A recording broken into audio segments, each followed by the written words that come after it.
Take note.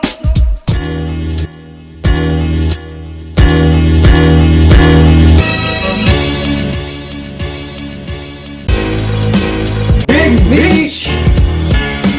We're here. My man, Alan, It's different this time. What's up, guys? What's up, guys? Terry and Trey here again, and we have Media Day going on, and Obi Toppin is also talking about playoffs. The moment I stepped into this facility, Kenny Payne's been preparing me for the games coming up. I feel like me being who I am, me wanting to grind, me wanting to always win. I just feel like I always put in the work to when conditioning timing comes up, it's like I'm automatically ready for it. And when I go out there, I try my best to have the highest score. And I always ask what the highest score is so that I can beat it. And we had a conditioning test, and I asked what the highest score was, and I had to beat it. So I believe I'm the highest person in the conditioning test. So a lot of people say I don't play good defense, but I feel like I push myself every single day to get better at what I need to do to be great. And I have great people around me who's helping me with that. Coach Tibbs is a great defensive coach, and when we get on the court together, it's gonna change me a lot. Everybody else, Kenny Payne, everybody that's in the office is pushing us to be great offensively and defensively. And when the time comes for us to step on that court, we're gonna be ready.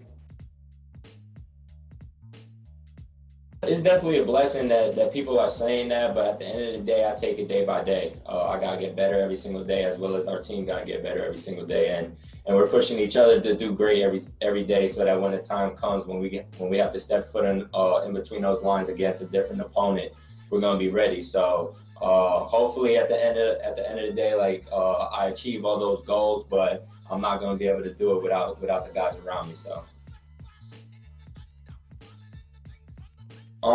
For myself, I feel like I'm a big team guy, so I'm never gonna say my expectations are only for myself. But like me coming into a new brotherhood, a new family, I feel like I want to bring everybody together. I want to change the culture. Like I want to win a lot of games, and I want to get to the playoffs.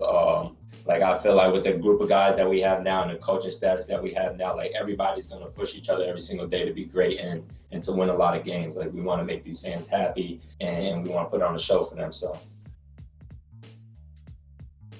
I feel like me growing up in New York, me having the opportunity to play at Rucker Park, Dykeman, West Fourth, all those amazing parks in the city. I feel like they were crazy fans out there, and it's like if you can play in that, you can play anywhere. And I feel like we have a great fan base, but at the end of the day, they're not in between those lines like we are.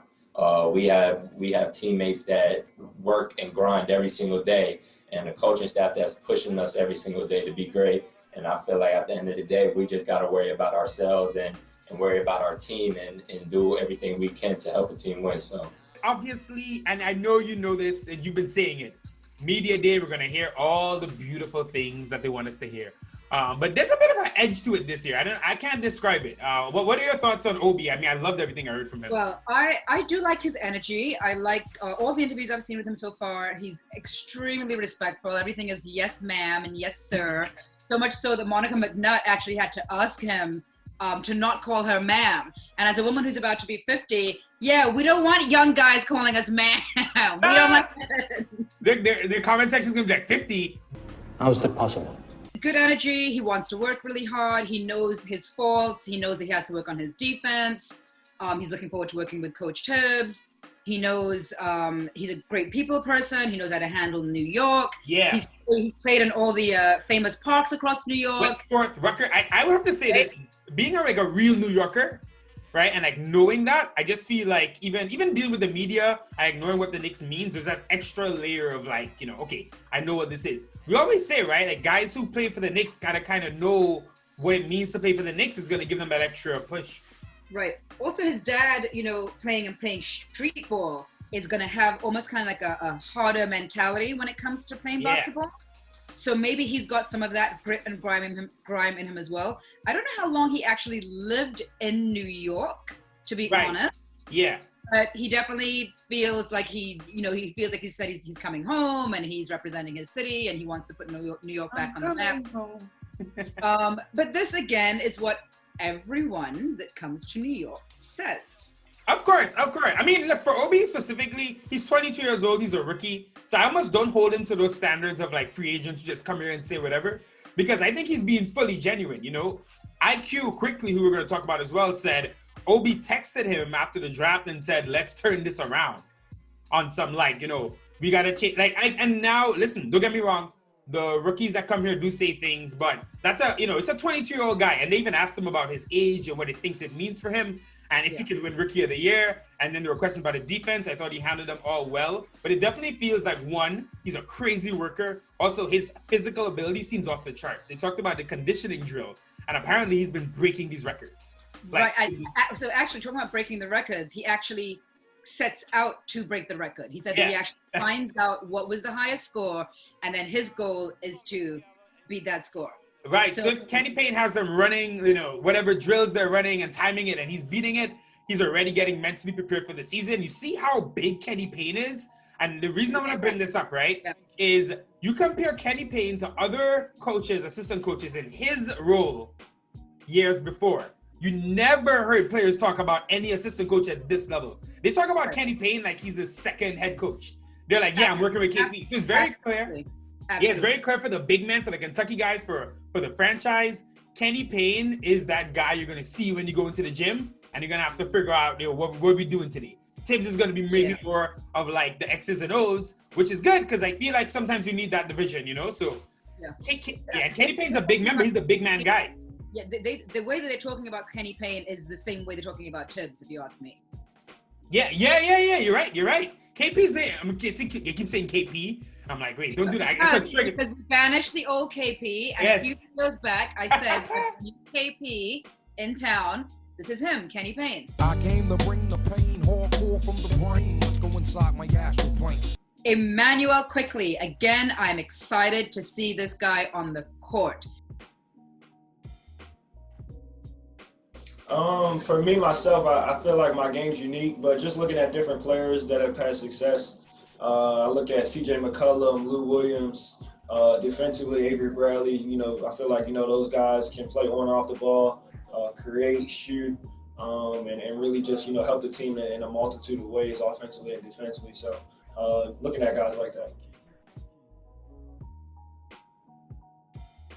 Yeah, I've actually got to play 2K and use the Knicks a couple times. So, I'm already familiar with a lot of my teammates, being able to throw a couple of lobs at those guys. We got some great players on this team, really excited. Those guys, Mitchell and Julius and Obi, they can, catch anything at the rim. So it'll be good to play, some really athletic players. I actually got to spend a little bit of time with Carmelo maybe 2 or 3 weeks ago during my pre-draft. He just gave me little nuggets about, taking care of your body, going in with a mindset to be hungry and things like that, learning from the older guys and things like that. So it was really good to be able to have him in my corner and, wish him the best of luck as well. Love his energy, has a high basketball IQ. IQ with the IQ? Right. Guys, I'm dropping merch. Merch is coming soon. IQ with the IQ. Don't take my idea. His personality is screaming through every interview that he does. He seems energetic and just ready to go. He's ready to go. He's got that vibe. He feels like another New York kid. Apparently, him and MELO, yes, Carmelo. I see a lot of kids calling LaMelo Ball Melo. I get that it's his name, but there's only one Melo. Come on, guys. Anyway, so he was actually talking to Carmelo before the draft, apparently, and Carmelo was giving him some things to help him. They're both from Baltimore. We claim Melo's from Brooklyn, but he's like really from Baltimore. Yeah. He's from so IQ's from Baltimore as well. So I think, they had that connection or whatever. I think he went to school close to wherever Melo would have been back in the day. So his personality leaps off the screen. He's an engaging guy. He's competitive. He plays defense and he can shoot. And I never knew you could do those two things in one person because I'm a Knick fan and we don't get that together. So it's really exciting to think of what he could be. He runs off ball. That's a big thing for me. a lot of guys, now maybe he plays point guard or he plays shooting guard, but a lot of guys don't move off ball. Steph Curry is so effective because when he doesn't have the ball, he's running and tiring you out and getting there to take a jumper. Right. Ray Allen did it for his whole career. James Harden doesn't do it. So you notice when James Harden passes the ball, he doesn't move. So come playoff time, it hurts him. IQ is a guy who's going to sprint, get to the corner, hit a three, he can shoot. He has a competitive fire. I know, obviously, you and me, we love Frank. I don't think Frank is ever going to be the starting point guard for us anymore. I don't really think so. But I think what I see Frank falling into is maybe like Marcus Smart, where he's like a point guard and shooting guard off the bench who can play defense or do whatever you need, can run the team if you need him to, etc. But if IQ could become the main point guard, that's a long shot because he has to beat out DSJ, Peyton, even Miles Powell if he gets in there. We'll see. But if he became the point guard, man, I could see his energy, his fire, him and RJ and Obi and Mitch, and it's getting, you're seeing something building. Well, Tibbs said that these guys are going to have to earn their position, right? Yeah. And I know that Fizdale said that same line, because it was actually the same line where they're going to have to keep what you kill. But I do a lot more, of course, trust Tom and that what he's saying, he basically means that, listen, Mitch, if you thought you were getting the center position as in the starting lineup, maybe you're not. You got to prove to me first that you can do it. I feel a guy like Quickley, sorry, I'm mixing up Quickley. I feel a guy like Quickley is going to be one of those guys that is going to prove, I can be in the starting lineup. I think he wants it. He seems really hungry to want it. And I know that he's young, and I know that, just drafted, but I'm looking to see some big things from him for sure. Yeah, I think the Knicks have big plans for him. There's a big debate that they reached for him too early, right? He probably would have been there at 33.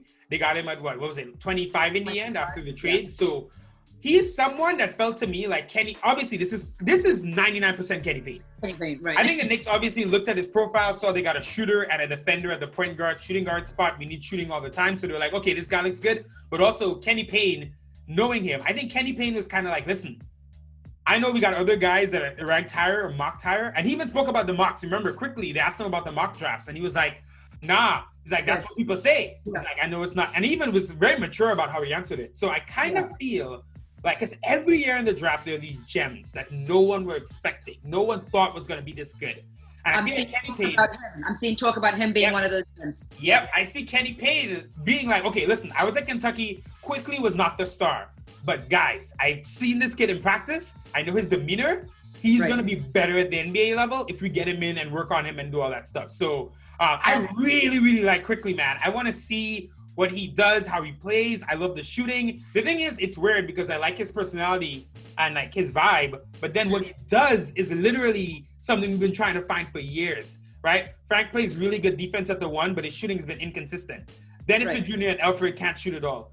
Quickly coming in, playing the defense that's probably not Frank's level, but good enough because you don't need to be like the best. But then he's hitting these threes, pulling up, shooting threes from deep. Whew. Again, I like everything that he's saying.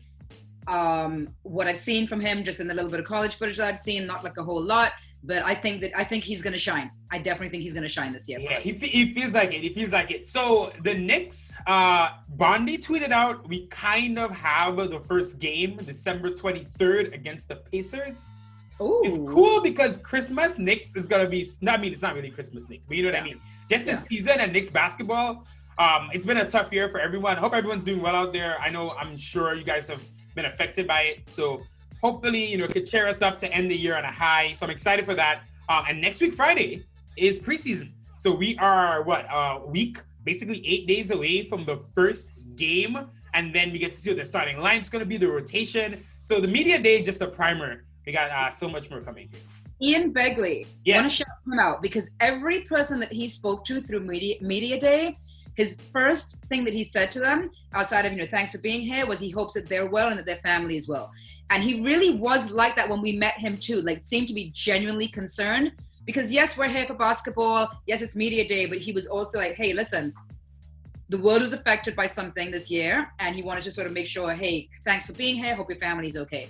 And I thought it was such a nice touch that he added to it. Was, and funny enough, someone actually brought that up on Twitter yesterday. Randomly. Yeah. So obviously people are noticing. Given the year, I'm glad that he's asking it because kind of like what I just said, right? It's been tough for everyone. So hopefully some Knicks basketball can bring some Christmas cheer back into everyone's lives. But yeah, so we're seeing media day. Interviews are coming out. We still have some more players to hear from. Right now it's individual workouts, so you can't have like more than 4 people there each day, I believe, until the 5th. After the 5th, the testing and all that's done, and then we get to see. Now, I do know that 48 NBA players have tested positive for COVID out of like the 500 that they tested. We don't know who they are yet, so they have to quarantine, blah, blah, blah. It's going to be a tough year to figure it out with COVID and everything, but I mean, it's 2020, so I don't even know what to say at this point. That's it? That's it. That's it. Peace out, guys. Stay safe. Drop a comment below. Let us know what you think about Obi, IQ. Are you excited as us? Am I just too hyped? You know, you're going to rewind the video, see me going crazy over Randall last year? That's just me. I can't help it.